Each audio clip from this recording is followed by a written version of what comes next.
പരിപാടികളും നാളെയും മറ്റന്നാളുമായി ഇവിടെ നടക്കുന്നു എന്നറിഞ്ഞതിൽ അതിയായ സന്തോഷമുണ്ട്. ഇവിടെ ശ്രീമതി മീനി ഭാവനയെ സൂചിപ്പിച്ചതുപോലെ ഞാനൊരു ഭേദപ്പെട്ട അയൽവാസിയാണ്. അപ്പോൾ ഞാൻ ഈ വീട്ടിലുള്ള ദിവസങ്ങളിലെല്ലാം രാവിലെ ഞാനിവിടെ വരാൻ ശ്രമിക്കാറുണ്ട്. ഇവിടുത്തെ പൂക്കളെയും ചെടികളെയും കാവും പരിസരവും സ്വാമിയുടെ അടുക്കലുമൊക്കെ ഇവിടെയുമൊക്കെ മടങ്ങിയിട്ടാണ് പോകാറുള്ളത്. ഇവിടെ വരുമ്പോൾ തീർച്ചയായിട്ടും നല്ല പോസിറ്റീവ് എനർജി ഇടയ്ക്ക് രാധാകൃഷ്ണൻ സാർ ചോദിച്ചിരുന്നു. ഞാൻ പറഞ്ഞത് അതെ, നല്ല പോസിറ്റീവ് എനർജി കിട്ടുന്ന ഒരു കേന്ദ്രമാണ് ചട്ടമ്പി സ്വാമികളുടെ ഓർമ്മകൾ അല്ലെങ്കിൽ സ്മരണ നിറഞ്ഞു നിൽക്കുന്ന ഈ പ്രദേശം. ഏറ്റവും ഭംഗിയായി തന്നെ ഇത് മുന്നോട്ട് കൊണ്ടുപോകുന്ന നിങ്ങളേവരെയും ആദ്യമായി ഞാൻ അഭിനന്ദിക്കുകയാണ്. ഞങ്ങൾ ഈ പരിസരത്തുള്ളവരെല്ലാവരും വളരെ ആദരവോടെ തന്നെയാണ് ഈ പ്രസ്ഥാനത്തെ ഞങ്ങൾ കാണുന്നത്. ചട്ടമ്പി സ്വാമികൾ വല്ലകുന്നത്ത് വന്നിട്ടുണ്ട്. ആ കാര്യത്തിൽ ഞങ്ങളുടെ നാട് വളരെ വളരെ നമ്മൾ പറയുന്നത് പുണ്യപ്പെട്ട തന്നെയാണ്. ചട്ടമ്പി സ്വാമികളും ശ്രീനാരായണ ഗുരുദേവനും മഹാനായ അയ്യങ്കാളിയും എല്ലാവരും ഈ മണ്ണിൽ വല്ലകുന്നത്ത് വന്നിട്ടുണ്ട്. ഒരുപാട് മഹാരഥന്മാരുടെ പാദസ്പർശമേറ്റ് ധന്യമായൊക്കെ നമ്മുടെ ഈ ഒരു പ്രദേശത്ത് തീർച്ചയായിട്ടും സ്വാമികളുടെ ഒരു കേന്ദ്രം വന്നതിൽ ഏറെ സന്തോഷവും അഭിമാനവുമുണ്ട്. ഈ പരിപാടിയോടനുബന്ധിച്ച് ചട്ടമ്പി സ്വാമികളുടെ വീക്ഷണവും വർത്തമാനകാല സാഹചര്യവും സ്ത്രീപുരുഷ സമത്വം ഈ വിഷയം എടുക്കാൻ തയ്യാറായ എൻ്റെ ഭാരവാഹികളെ ഞാൻ അഭിനന്ദിക്കുകയാണ്. സ്വാമി എങ്ങനെയാണ് സ്ത്രീകളെ കണ്ടിരുന്നതെന്നിവിടെ ഇവർ രണ്ടുപേരും സൂചിപ്പിച്ചു. ചട്ടമ്പി സ്വാമികളെ സംബന്ധിച്ച് തീർച്ചയായിട്ടും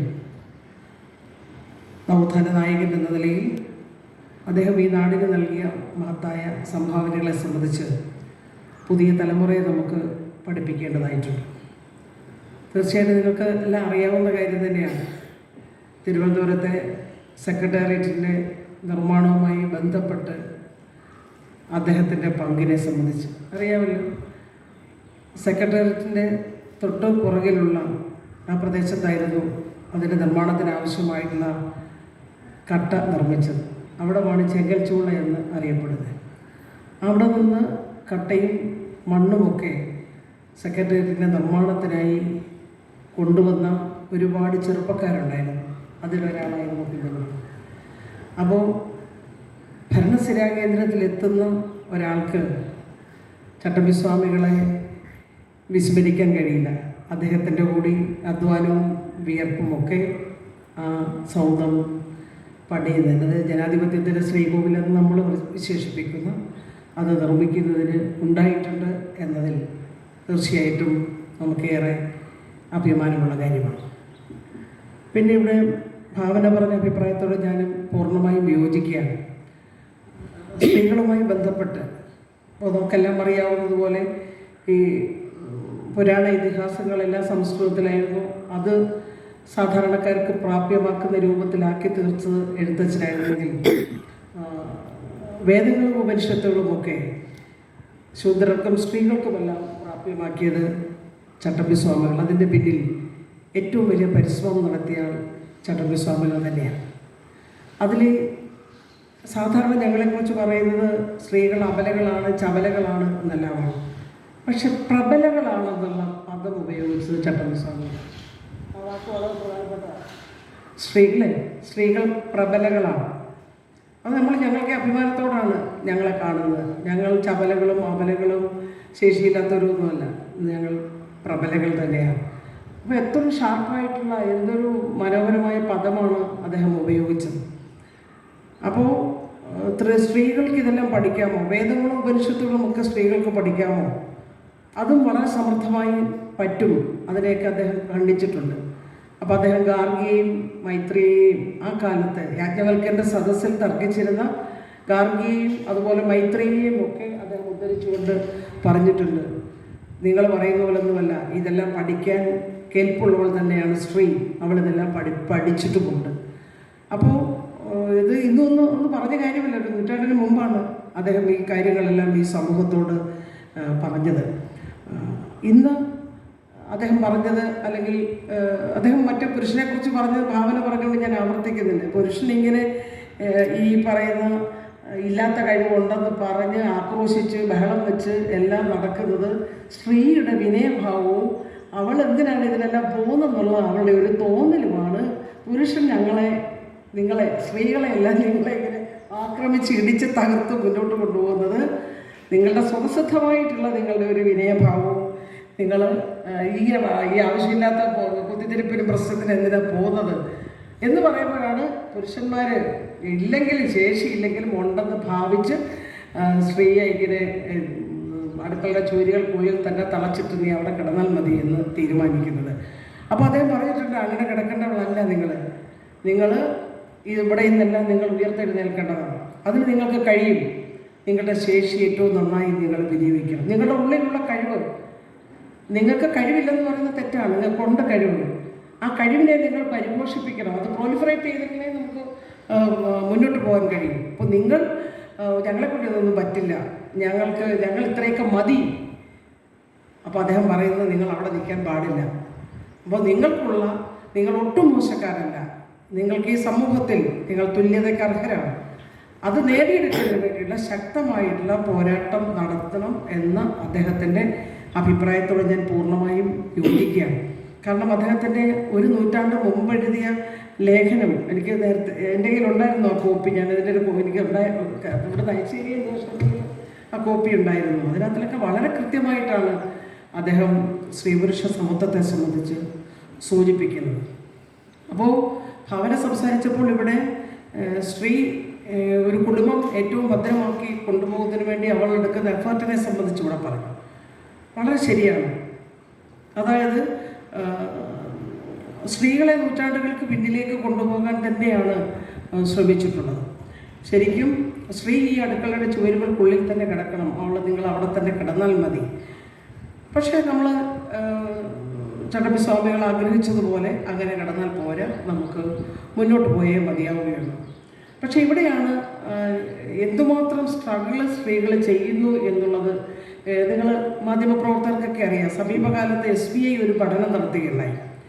SBI നടത്തിയ പഠനത്തിനകത്തിൽ അപ്പോൾ നിങ്ങളോടെല്ലാം നിങ്ങളുടെ വീട്ടിലെ ഭാര്യയ്ക്ക് എന്തോ ജോലിയെന്ന് ചോദിച്ചാൽ ഉദ്യോഗസ്ഥരല്ലാത്ത ആളുകൾ എന്ത് പറയും? ഒരു ജോലിയില്ലെന്നല്ലേ പറയത്തുള്ളൂ, അല്ലേ? ഭാര്യയ്ക്ക് എന്തോ ജോലിയോ അവൾക്ക് ജോലിയൊന്നുമില്ല, അവൾ ഹൗസ് വൈഫ്, അവൾക്ക് ജോലിയൊന്നുമില്ല. പക്ഷേ ഞങ്ങൾ ഒരു വർഷം ചെയ്യുന്ന ജോലിയുടെ കണക്കൊന്നെടുത്ത് നോക്കി.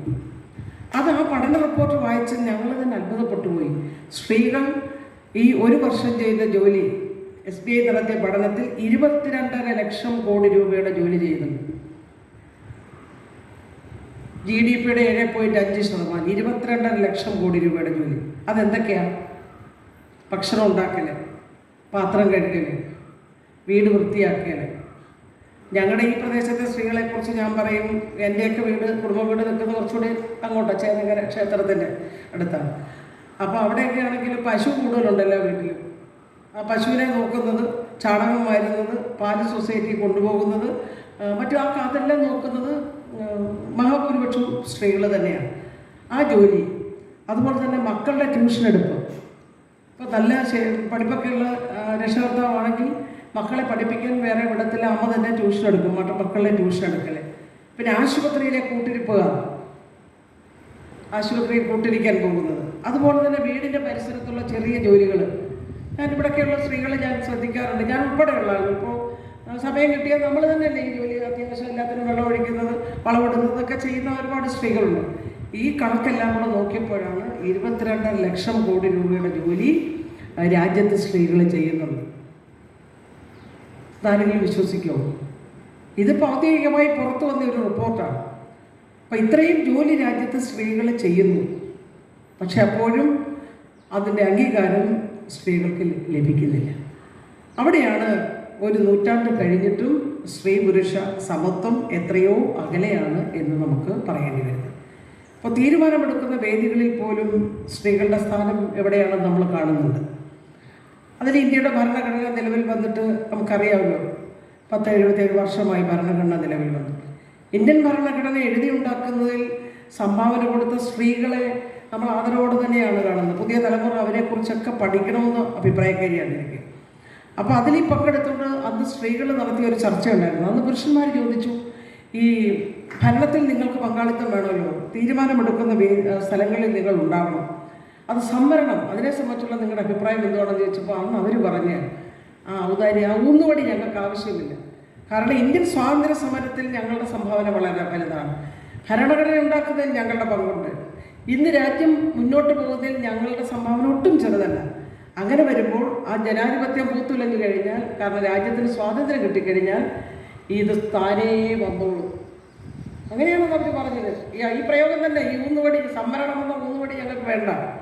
പക്ഷേ ഇന്ന് സ്വാതന്ത്ര്യം കിട്ടി ഇത്രയും കാലമായിട്ടും തീരുമാനമെടുക്കുന്ന വേദികളിൽ സ്ത്രീകളുടെ സ്ഥാനം എത്രയാണ് എന്ന് നമ്മൾ കാണുന്നുണ്ട്. ഇനിയും എത്രയോ കാലം നമ്മൾ സഞ്ചരിക്കേണ്ടി വരുന്നു. അപ്പോൾ അന്ന് ഇടയ്ക്ക് ഒരു ഘട്ടം കഴിഞ്ഞപ്പോൾ അവർ പറഞ്ഞു, അതിൽ കുറേ കഴിഞ്ഞപ്പോൾ രാജകുമാരി അമൃത് കൗറിനെ പോലെയും പൂർണിമ ബാനർജിയെ പോലെയുള്ള ആളുകളൊക്കെ പറഞ്ഞു, ഇങ്ങനെയാണ് ഞങ്ങളെ നിങ്ങൾ കൈകാര്യം ചെയ്യുന്നതെങ്കിൽ, അല്ലെങ്കിൽ ഞങ്ങളോടുള്ള സമീപനം ഇങ്ങനെയായിരുന്നെങ്കിൽ അന്ന് ഞങ്ങൾ എഴുതി വെക്കുമായിരുന്നു. അപ്പോൾ ഇപ്പോഴും വളരെ വളരെ പിറകിലാണ് രാജ്യത്തെ സ്ത്രീകൾ നിൽക്കുന്നത്. ഞാനതിനൊക്കെ ഒരുപാട് വിശദാംശങ്ങളിലേക്ക് കിടക്കുന്നില്ല. അപ്പോൾ നിങ്ങൾ നോക്കിയേ, ഇപ്പോൾ പട്ടിണി കിടക്കുന്ന മനുഷ്യൻ, ലോകത്ത് പട്ടിണി കിടക്കുന്നതിൽ ഏറ്റവും കൂടുതലുള്ള നാട് തന്നെയാണ് നമ്മുടെ രാജ്യം. അതിലെ ആഗോള പട്ടിണി സൂചികയിൽ നമ്മുടെ സ്ഥാനം 102ആണ്. ആ പട്ടിണി കിടക്കുന്നതിൽ ഏറ്റവും കൂടുതൽ സ്ത്രീകളും കുഞ്ഞുങ്ങളുമാണ്. ഇന്ത്യ രാജ്യത്തെ 55% വരുന്ന സ്ത്രീകൾക്ക് അവർ നല്ല ഭക്ഷണം കഴിക്കുന്നില്ല. ഇന്ത്യയിലെ 35% വരുന്ന കുഞ്ഞുങ്ങൾ നല്ല ഭക്ഷണം കഴിക്കുന്നില്ല എന്നുള്ള റിപ്പോർട്ടും നമ്മൾ വായിക്കുന്നു. അപ്പോൾ ജനസംഖ്യയിൽ പുരുഷനോടൊപ്പം തുല്യമായി നിൽക്കുന്ന നമ്മുടെ രാജ്യത്ത് ആണ് പട്ടിണിക്കാരുടെ എണ്ണം പരിശോധിക്കുമ്പോൾ അതിൽ കൂടുതൽ സ്ത്രീകളാണ്. ഇനി തൊഴിൽ മേഖല നോക്കിയേ.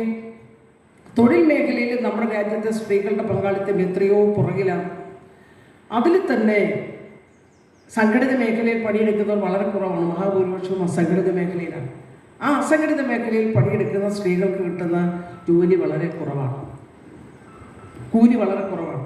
ഇനി പുരുഷനോടൊപ്പം ഒരേ ജോലി സ്ത്രീ ചെയ്താൽ തുല്യ ജോലിക്ക് തുല്യ വേതനം ഇന്ത്യൻ ഭരണഘടന എഴുതി വെച്ചിട്ടുണ്ട്. സ്വാമി വളരെ കൃത്യമായി ഇതിനെ സംബന്ധിച്ചെല്ലാം പ്രതിപാദിച്ചിട്ടുണ്ട്. ഒരേ ജോലി സ്ത്രീയും പുരുഷനും ചെയ്താലും പുരുഷന് കിട്ടുന്ന കൂലി കിട്ടുമോ? അപ്പോൾ ഇനി ഇവിടെ കട്ടച്ചുള്ളയിലൊക്കെ പണിയെടുക്കുന്ന സ്ത്രീകളുണ്ട്. ഈ കൊട്ടയ്ക്കകത്ത് കട്ട പിറകിക്ക് തലയെ ചൂടായിട്ട് കൊണ്ടുപോകുന്ന പുരുഷന് കൊടുക്കുന്ന കൂലി സ്ത്രീക്കില്ല. ഇന്ത്യയുടെ ഗ്രാമങ്ങളിലും പട്ടണങ്ങളും ഒക്കെ കാണാൻ അവസരം കിട്ടിയ ഒരു പൊതുപ്രവർത്തകയാണ്, പാർലമെൻറ്റ് അംഗമൊക്കെ ആയിരുന്നു. ഇന്ത്യ മുഴുവൻ കാണാനൊക്കെ എനിക്ക് സാധിച്ചിട്ടുണ്ട്. നമുക്ക് വല്ലാത്ത സങ്കടം തോന്നും. ജീവിതത്തിൻ്റെ രണ്ടറ്റവും കൂട്ടിമുട്ടിക്കാൻ പാടുപെടുന്ന നമ്മുടെ രാജ്യത്തെ പാവപ്പെട്ട സ്ത്രീകളെ സംബന്ധിച്ച്. ഇനി സ്ത്രീകളുടെ നേരെ നടക്കുന്ന അതിക്രമം എടുത്ത് നോക്കിയേ. 1 മണിക്കൂറിൽ ഇന്ത്യയിൽ 50 സ്ത്രീകൾ ആക്രമണത്തിനിരയാവുന്നുണ്ട്. 86 സ്ത്രീകൾ ഒരു ദിവസം ഇന്ത്യയിൽ ബലാത്സംഗത്തിനിരയാവും. നിയമത്തിൻ്റെ മുമ്പിൽ വരുന്നത് വെറും 14% മാത്രമാണ്. അപ്പോൾ കുറ്റവാളികൾ രക്ഷപ്പെട്ടു പോകും. അപ്പോൾ നമ്മൾ ഇത് ചർച്ച ചെയ്യുമ്പോൾ തീർച്ചയായിട്ടും ഇതെല്ലാം പറയാതെ പോകാൻ കഴിയില്ല. അപ്പോൾ ഇപ്പോഴും നമ്മൾ ആഗ്രഹിക്കുന്ന ഒരു നിലയിലേക്ക് നമുക്ക് എത്താൻ സാധിച്ചിട്ടില്ല. അതുകൊണ്ടാണ് ഭാവന പറഞ്ഞാൽ എല്ലാ പ്രാവശ്യവും നമുക്ക് വീണ്ടും വീണ്ടും ഇത് ചർച്ച ചെയ്യേണ്ടി വരുന്നത്. അപ്പോൾ ഞങ്ങൾ ആഗ്രഹിക്കുന്നത് എല്ലാ രംഗത്തും നമുക്ക് തുല്യത കൈവരിക്കണം. അത് ഭരണരംഗത്തുണ്ടാവണം, അത് അതായത് നിയമനിർമ്മാണ രംഗത്ത് വരണം, അതുപോലെ തന്നെ മറ്റ് മേഖലകളിൽ തൊഴിൽ മേഖലയിൽ വരണം, സാമൂഹ്യ രംഗത്ത്, എല്ലാ രംഗത്തും സ്ത്രീയുടെ അവകാശവും അവസരവും നിഷേധിക്കാൻ പാടില്ല. അത് എന്നാണോ അത് ലഭിക്കുന്നത് അന്നേ സ്വാമി ആഗ്രഹിച്ച നിലയിലേക്ക് നമുക്കെത്താൻ സാധിക്കത്തുള്ളൂ. രാജ്യത്തിൻ്റെ വിവിധ ഭാഗങ്ങളിൽ ഉയർന്നു വരുന്ന പുതിയ ഒരുപാട് സംഭവങ്ങളുണ്ട്. അപ്പം അതിലെല്ലാം നമുക്ക് പലപ്പോഴും വേദന തോന്നും. നമ്മൾ ഓരോ നാട്ടിലൂടെ സഞ്ചരിക്കുമ്പോൾ കാണാൻ കഴിയും വല്ലാത്ത പ്രയാസവും കഷ്ടപ്പാടുമെല്ലാം രാജ്യത്ത് സ്ത്രീകൾ ഇന്നും അനുഭവിച്ചുകൊണ്ടിരിക്കുകയാണ്. അതിൽ കേരളത്തിലെ സ്ത്രീകൾ, അത് നമ്മൾ പറയാതെ പോകാൻ കഴിയില്ല. നവോത്ഥാന നായകന്മാർ ഉഴുതുമറിച്ച നമ്മുടെ മണ്ണ്, ചട്ടമ്പി സ്വാമികളും ശ്രീനാരായണ ഗുരുദേവനും മഹാൻ അയ്യങ്കാളിയും പൊയ്കയിലപ്പച്ചനും അതുപോലെ തന്നെ വക്കം അബ്ദുൽ ഖാദർ മൗലവി അടക്കമുള്ള നവോത്ഥാന നായകന്മാർ ഒരുപാട് പേരുണ്ട്, വിശദാംശങ്ങളിലേക്ക് പോകുന്നില്ല. ഉഴുതുമറിച്ച നമ്മുടെ മണ്ണ്, അവരെല്ലാം തന്നെ സ്ത്രീകളുടെ അവകാശങ്ങൾക്കും അല്ലെങ്കിൽ അവളുടെ അന്നത്തെ പിന്നോക്കാവസ്ഥയ്ക്ക് മാറ്റമുണ്ടാക്കിയെടുക്കുന്നതിന് വേണ്ടി ശബ്ദിച്ചിട്ടുള്ള ആളുകളാണെന്ന് നമുക്കെല്ലാം അറിയാവുന്ന കാര്യമാണ്. അപ്പോൾ അറിവിൻ്റെ ലോകത്തേക്ക് സ്ത്രീകളെ കൊണ്ടുപോകുന്നതിന് വേണ്ടിയിട്ടാണ് ചട്ടമ്പിസ്വാമികൾ പ്രവർത്തിച്ചിട്ടുള്ളത്. വിദ്യ കൊണ്ട് പ്രബുദ്ധരാകാനും സംഘടിച്ച് ശക്തരാകുവാനും ശ്രീനാരായണ ഗുരുദേവൻ പറഞ്ഞു. വിദ്യാഭ്യാസ സ്ഥാപനങ്ങൾ ഉയർന്നു വന്നു. അതിൻ്റെ എല്ലാം ഫലമായി അക്ഷരത്തിൻ്റെ ലോകത്തേക്ക് നന്നായിട്ട് സ്ത്രീകൾക്ക് പോകാൻ സാധിച്ചു. കേരളത്തിലെ പെൺകുട്ടികൾ അതിസമർത്ഥരാണ്. ഏറ്റവും കൂടുതൽ പ്രീ ഡിഗ്രിയും പോസ്റ്റ് ഗ്രാജുവേഷനും ഒക്കെ കഴിഞ്ഞ പെൺകുട്ടികൾ നമ്മുടെ സംസ്ഥാനത്തുള്ളത് കേരളത്തിൽ തന്നെയാണ്. ബിരുദവും മേൽബിരുദവും ഏറ്റവും കൂടുതൽ നമുക്കാണെന്ന് നമ്മളെപ്പോഴും അഭിമാനത്തോടെ തന്നെ പറയുകയാണ്. അതല്ല, അതിനനുസരിച്ച് തൊഴിൽ മേഖലയിലേക്ക് നമുക്ക് എത്താൻ കഴിഞ്ഞിട്ടില്ല എന്നുള്ള പരിമിതി നമുക്ക് ചൂണ്ടിക്കാണിക്കേണ്ടതായിട്ടുണ്ട്. അപ്പം അതുകൊണ്ട് വിദ്യാഭ്യാസ മേഖലയിലേക്ക് ഉണ്ടായിട്ടുള്ള ആ ഒരു അതിന് ഞങ്ങൾക്ക് കടന്നു ചെല്ലാൻ സാധിച്ചു. പഞ്ചമി എന്ന് പറയുന്ന പെൺകുട്ടിയെ പിടിച്ചുകൊണ്ടാണ് അയ്യങ്കാളി ഉരുട്ടമ്പളം സ്കൂളിലേക്ക് പോയത്. ഞങ്ങളുടെ കുട്ടികളെ പഠിക്കാൻ സമ്മതിച്ചില്ലെങ്കിൽ നിങ്ങളുടെ കണ്ടത്തിൽ കൃഷി ചെയ്യത്തില്ല എന്നാണ് അദ്ദേഹം അന്ന് ആഹ്വാനം ചെയ്തത്. അതെല്ലാം നമ്മൾ കണ്ടു. തുടർന്ന് പല രൂപത്തിലുള്ള അന്ധവിശ്വാസങ്ങൾക്കും അനാചാരങ്ങൾക്കും എല്ലാം വിധേയരായിരുന്ന സ്ത്രീകളെ അതിൽ നിന്നെല്ലാം മാറ്റിയെടുക്കുന്നതിന് വേണ്ടി വലിയ പരിശ്രമം ഈ നവോത്ഥാന നായകന്മാരെല്ലാവരും നടത്തിയിട്ടുണ്ട്. അതുകൊണ്ട് തന്നെ ചട്ടമ്പിസ്വാമികൾ വളരെ കൃത്യമായി പറഞ്ഞിട്ടുണ്ട്, അന്ധവിശ്വാസത്തിൻ്റെയും അനാചാരത്തിൻ്റെയും തെറ്റായ മാമൂലുകളുടെയും ഒന്നും പുറകെ പോകേണ്ടവരല്ല നിങ്ങൾ. നിങ്ങളെ അതിനകത്തിലെല്ലാം അതിൽ പെടുത്താൻ ശ്രമിക്കും. പക്ഷേ അതിൽ പെട്ടുപോകാതെ ഉയർന്നു വരേണ്ട ഉത്തരവാദിത്വം നിങ്ങൾക്കുണ്ട്. തീർച്ചയായിട്ടും അങ്ങനെ ഉയർന്നു വരുന്നതിന് വേണ്ടിയുള്ള ശ്രമങ്ങളാണ് നമ്മൾ നടത്തിക്കൊണ്ടിരിക്കുന്നത്. ആ ശ്രമം ഭാവന പറഞ്ഞതുപോലെ പൂർണ്ണമായ അളവിൽ വിജയിച്ചിട്ടില്ല. നമുക്കിനിയും എത്രയോ കാലം സഞ്ചരിക്കേണ്ടതായിട്ടുണ്ട്. ഒരു കാര്യം കൂടി പറഞ്ഞ് ഞാൻ അവസാനിപ്പിക്കാം. കാരണം ഈ നേടിയെടുത്ത നേട്ടം നമ്മളിവിടെ വരെ എത്തി. മറ്റു സംസ്ഥാനങ്ങളിലെ സ്ത്രീയായി കമ്പയർ ചെയ്യുമ്പോൾ കേരളത്തിലെ സ്ത്രീ ഇവിടെ വരെ വന്നു. അത് ഈ മണ്ണിൽ നമുക്ക് മുന്നോട്ട് പോകാൻ ഇവിടുത്തെ സ്ത്രീകൾക്ക് മുന്നോട്ട് പോകാൻ കഴിഞ്ഞതുകൊണ്ടാണ്. ഒരു നൂറ്റാണ്ടിന് മുമ്പ് മറ്റിന്ന് പറ്റിയുടെ പല പ്രദേശങ്ങളിലും കാണുന്ന ഒരു സ്ഥിതിഗതികൾ തന്നെയായിരുന്നു നമ്മുടെ നാട്ടിലുണ്ടായിരുന്നത്. നല്ല വസ്ത്രം ധരിക്കാനോ, ഇഷ്ടപ്പെട്ട ദൈവത്തെ ആരാധിക്കാനോ, വഴി നടക്കാനോ, പണിയെടുത്താൽ കൂലി കിട്ടാത്തോ ഒക്കെയുള്ള പഴയ കാലം ഇവിടെയും ഉണ്ടായിരുന്നു. അവിടെ നിന്ന് നമ്മൾ ഇവിടെ വരെ വന്നു. ഞാൻ പറയും നവോത്ഥാന നായകന്മാരുടെ പോരാട്ടവും 57 മുതലുള്ള ഗവൺമെൻറ് വരുത്തിയിട്ടുള്ള പ്രവർത്തനങ്ങളുടെയും എല്ലാം ഫലമായി നമ്മൾ ഇവിടെ വരെ വന്നു. ഇനി നമ്മൾ തിരിച്ചു നടന്നുകൂടാ. ചട്ടമ്പിസ്വാമികളെ ഓർക്കുമ്പോൾ അദ്ദേഹം സ്ത്രീ പ്രബലയാണെന്ന് പറഞ്ഞു. സ്ത്രീ അടിമയല്ല. സ്ത്രീ പുരുഷന്റെ ചവിട്ടുകൊണ്ട് ഇങ്ങനെ അവിടെ ഞെരിഞ്ഞമർന്ന് ഇല്ലാതായി തീരേണ്ടവളല്ല. നിനക്ക് ഒരുപാട് സാധ്യതയുണ്ട്, നിനക്ക് ഒരുപാട് കഴിവുണ്ട്, നീ ശേഷിയുള്ളവരാണ്, നീ എത്ര സമർത്ഥമായിട്ടാണ് ഒരു വീട് കൈകാര്യം ചെയ്തത്.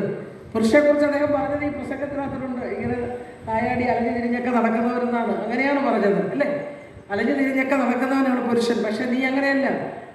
നീ വളരെ ഭംഗിയായി ഈ വീട് മാനേജ് ചെയ്യുന്നു. വളരെ ഇതായിട്ട് നിനക്കതിനുള്ള ശേഷിയുണ്ട്. നീ ഒട്ടും നമ്മളോട് പറയുകയാണ്, നീ ഭയങ്കര ഊർജ്ജമുള്ളവളാണ്, ഭയങ്കര ശേഷിയുള്ളവരാണ്. നിന്റെ കഴിവും ശേഷിയും നീ സ്വയം നശിപ്പിക്കരുത്. നിന്റെ കഴിവും ശേഷിയും വിനിയോഗിക്കാതെ നശിച്ചു പോകാൻ പാടില്ല. നിന്റെ ഉള്ളിലുള്ള ശക്തിയെ നീ ഉണർത്തിക്കൊണ്ട് തന്നെ വരണം.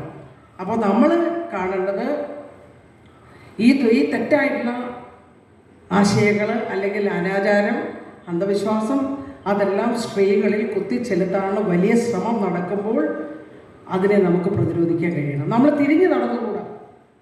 ഇവരെല്ലാം ആട്ടി ഓടിച്ച ഒരുപാട് അനാചാരങ്ങൾ ഇന്ന് പല രൂപത്തിൽ മടങ്ങി വന്നുകൊണ്ടിരിക്കുന്നു. അത് പാടില്ല. അപ്പോൾ പിന്നെ സ്വാമിയെ അദ്ദേഹത്തെ സ്മരിക്കുന്നതിൽ ഒരർത്ഥവുമില്ല. അദ്ദേഹം നമുക്ക് വേണ്ടി പറഞ്ഞിട്ടുള്ളതില്ല, നമ്മൾ വിഴുങ്ങിയിട്ട് കാര്യമില്ല. അതുകൊണ്ട് ചട്ടമ്പിസ്വാമികൾ നമുക്ക് കാണിച്ചു തന്ന ആ വഴിയിലൂടെ നന്നായി തന്നെ നടന്ന് നമുക്ക് മുന്നോട്ട് പോകാം. ഇനിയും നമുക്ക് ഒരുപാട് നേട്ടങ്ങൾ നേടിയെടുക്കേണ്ടതായിട്ടുണ്ട്. അതിന് അദ്ദേഹം പറഞ്ഞതുപോലെ അദ്ദേഹം നന്നായി നിങ്ങൾ വായിക്കുകയും പഠിക്കുകയും ഒക്കെ ചെയ്യണമെന്ന് തന്നെയാണ് പറഞ്ഞിട്ടുള്ളത്. വായിക്കുകയും പഠിക്കുകയും തർക്കിക്കുകയും ഒക്കെ വേണം. അതിന് തീർച്ചയായിട്ടും ഇത്തരം ചർച്ചകൾ ഉപകരിക്കട്ടെ എന്ന് ഈ അവസരത്തിൽ സൂചിപ്പിച്ചുകൊണ്ട് തുല്യതയ്ക്ക് വേണ്ടിയിട്ടുള്ള പോരാട്ടം നമുക്ക് ശക്തിപ്പെടുത്താം. കാരണം വളരെ അകലെയാണ്. ഇവിടെ ഭാവന പറഞ്ഞതുപോലെ തുല്യത എത്രയോ അകലെ തന്നെയാണ് ഇപ്പോഴും നിൽക്കുന്നത്. നമ്മൾ ഒരു പടി താഴെ നിന്നാൽ മതി. പുരുഷാധിപത്യ സമൂഹത്തിലാണ് നമ്മൾ ജീവിക്കുന്നത്. ഞങ്ങൾക്ക് നന്നായിട്ടറിയാം. ചട്ടമ്പിസ്വാമികൾ പറഞ്ഞതുപോലെ പുരുഷ കേന്ദ്രീകൃതമായ ഒരു സാമൂഹ്യ വ്യവസ്ഥയിൽ നിങ്ങൾ ജീവിക്കുമ്പോൾ നിങ്ങൾ ഈ അടിമത്വമെല്ലാം അനുഭവിക്കേണ്ടി വരും. ആ വ്യവസ്ഥിതിക്കെതിരായിട്ടുള്ള അത് പുരുഷൻ ശത്രുവല്ല, പുരുഷൻ ഞങ്ങളുടെ ശത്രുവല്ല. പുരുഷൻ്റെയും സ്ത്രീയുടെയും യോജിച്ചുള്ള പ്രവർത്തനത്തിലൂടെ മാത്രമേ ഈ സമൂഹത്തിൽ മാറ്റം ഉണ്ടാക്കിയെടുക്കാൻ കഴിയുമെന്ന് വിശ്വസിക്കുന്ന ആളാണ് ഞാൻ. ഈ കാലഘട്ടം എന്ന് പറയുന്നത് പുരുഷന് വലിയ ആധിപത്യമുള്ള ഈ ഒരു കാലഘട്ടമാണ് തീർച്ചയായിട്ടും. അതുകൊണ്ട് തന്നെ സ്വാമികൾ നമുക്ക് പറഞ്ഞു തന്ന കാര്യങ്ങൾ കൂടുതൽ പഠിച്ച് നല്ല ആർജവമുള്ളവരായി തീർന്ന് ഈ പറയുന്ന തുല്യത ലഭ്യമാക്കിയെടുക്കുക, സമത്വം ലഭ്യമാക്കിയെടുക്കുന്നതിന് വേണ്ടി പോരാടാം എന്ന് മാത്രം സൂചിപ്പിച്ചുകൊണ്ട് ചട്ടമ്പിസ്വാമിജികളുടെ സ്മരണയ്ക്ക് മുന്നിൽ ശിരസ് നമിച്ചുകൊണ്ട് എല്ലാവരുടെ അനുഭവത്തോടെ ഞാൻ അവസാനിപ്പിക്കുന്നു. നമസ്കാരം.